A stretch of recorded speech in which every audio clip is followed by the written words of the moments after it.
I want to talk about two incidents that happened last night that I knew would lead almost every show today. And I wish I could have bet money and made money on like, oh, I bet you this will be the topic. And that's the fan interaction and the bullshit that we saw in the Sixers-Wizards game. And then it looks like Trae Young got spat on by a fan at MSG. I don't know exactly what happened there. I've seen the film, but we know for 100% that Westbrook had popcorn dumped on him as he was entering the tunnel. I find it really weird that a Celtics fan would show up to a Sixers-Wizards game, by the way. But when I hear about the punishment debate topic, I check out. I just do. And I know you kind of have to do it, but it really becomes like a contest to be the most pissed off about what actually happened. No one's who's real is defending the popcorn throwing guy. Like, the guy's an asshole, all right? I don't know where our listeners on the heckling thing, right? It can get to an age where you're like uncomfortable to be around. Like, I get younger guys being drunk and yelling stuff. Like, it's kind of like part of it. And maybe some of you never did it and you think even young guys doing it is stupid. I just have more of a threshold of tolerance for younger guys acting like idiots and saying stuff, but certainly not anything that we saw where you're actually like dumping stuff on a player. Because I mean, it goes without saying it's absurd. But watching it on TV, it's like, wait, you're mad? You think you're mad about what happened? Wait until I get my 5 minutes and I'm going to show you how mad I am. Because then it's like punishment. And you go, okay, well, what needs to happen? Like, all right, ban him from the arena for how long? Because nobody's going to say 24-25 season seems about right. And then he can come back 25-26. Because then if you said that, you'd be like, you're not taking this seriously enough. You're like, all right, what's the right? All right, ban him for life? Okay.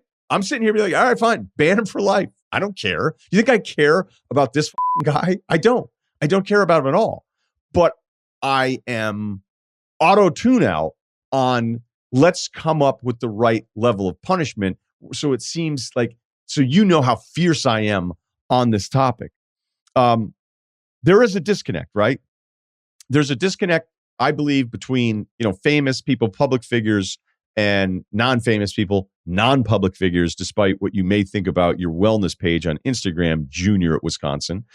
But there's almost this idea that, hey, well, if you have this life and you are this person and you are famous, then this is what you signed up for. And when I'm in a moment where I want to feel better about myself by dumping on you, I get to do it.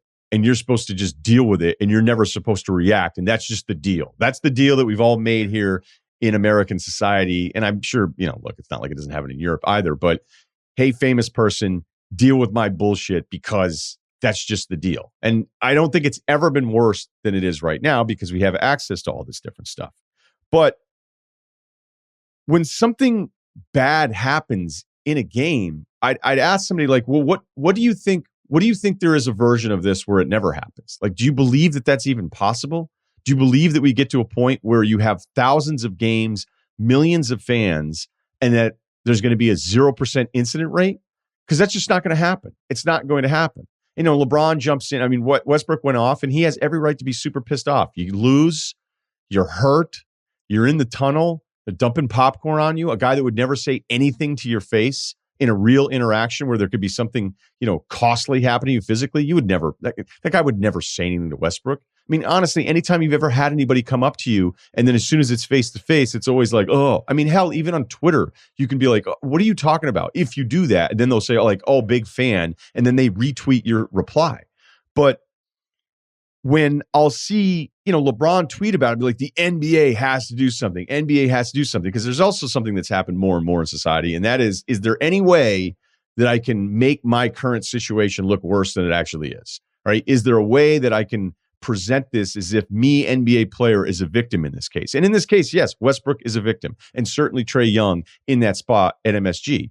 But when I see LeBron go like, the NBA needs to address this, it literally, the incident had been minutes old, first of all. And I know that LeBron's doing it to make sure that the NBA is held accountable. But do you think this is an actual NBA problem?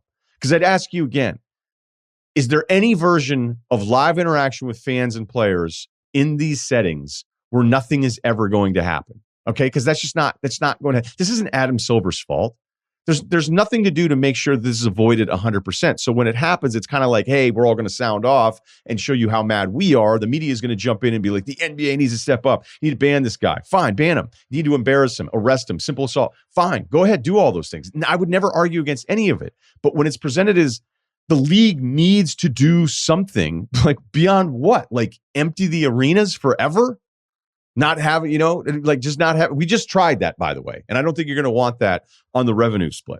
I'll never forget like the first wake up call of heckling where I felt like an absolute asshole. Middlebury, Vermont, UVM Middlebury lacrosse game. UVM wins. We're all going back to the parking lot to our cars.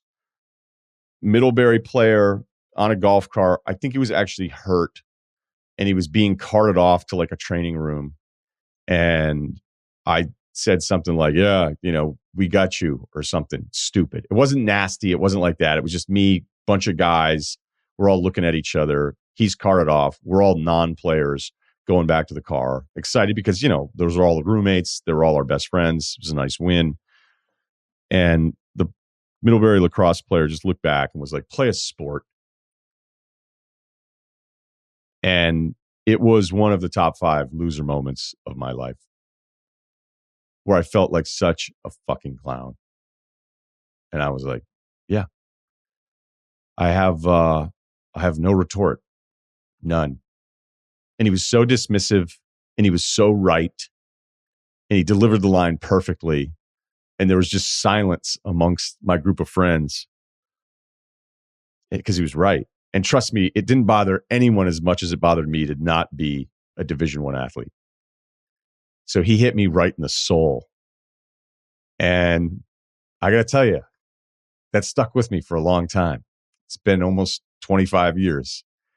And for anybody who's on the heckling, antagonizing players side of thing, just bring that lesson with you next time you're sitting in the loge section.